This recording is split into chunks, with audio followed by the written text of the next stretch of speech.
اس ریاست کے لیے، معاشرے کے لیے بھی کوئی ایسی شے موجود ہونی چاہیے کہ جو اس میں رہنے والے یا اس میں شامل سب لوگوں کی محبوب شے بن جائے. یہ کامن محبت انہیں جوڑے گی، ان کے اندر اتحاد پیدا کرے گی.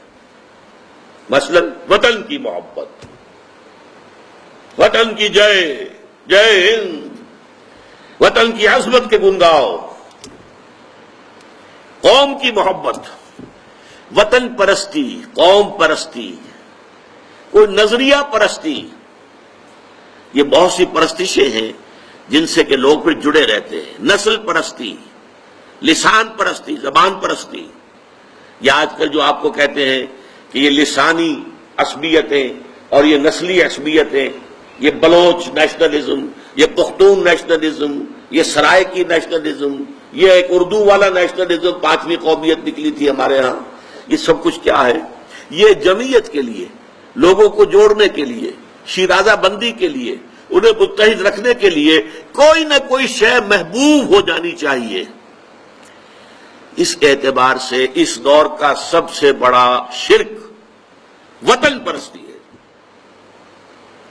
لیکن پھر دیکھیے، میں بات آپ سے عرض کر رہا ہوں، علماء کرام اس کو نہیں پہچان پائے. اس کو پہچانا ہے تو علامہ اقبال نے پہچانا ہے.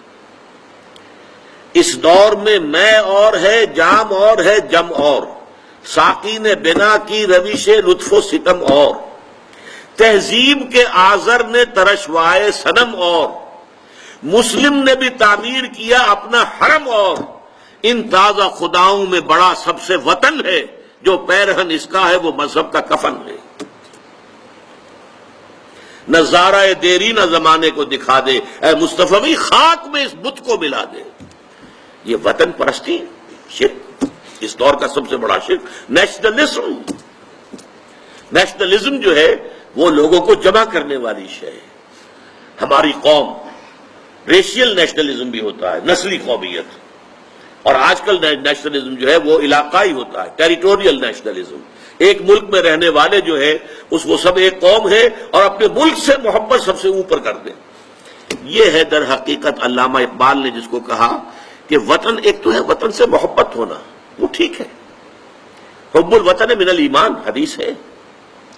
گفتار نبوت میں وطن اور ہی کچھ ہے، اور گفتار سیاست میں وطن اور ہی کچھ ہے. وطن جب آتا ہے پولیٹیکل کانسیپٹ کی حیثیت سے وہ معبود بنتا ہے. اس معبود کی ایک نماز ہے. آپ کھڑے ہو جاتے ہیں، ترانہ پڑھا جا رہا ہے اور آپ کھڑے ہیں، جھکے ہوئے، سر جھکا کر کھڑے ہیں. یہ قنوت جو ہے یہ کس کے لیے ہو رہا ہے؟ وطن کے دیوتا کے لیے ہو رہا ہے.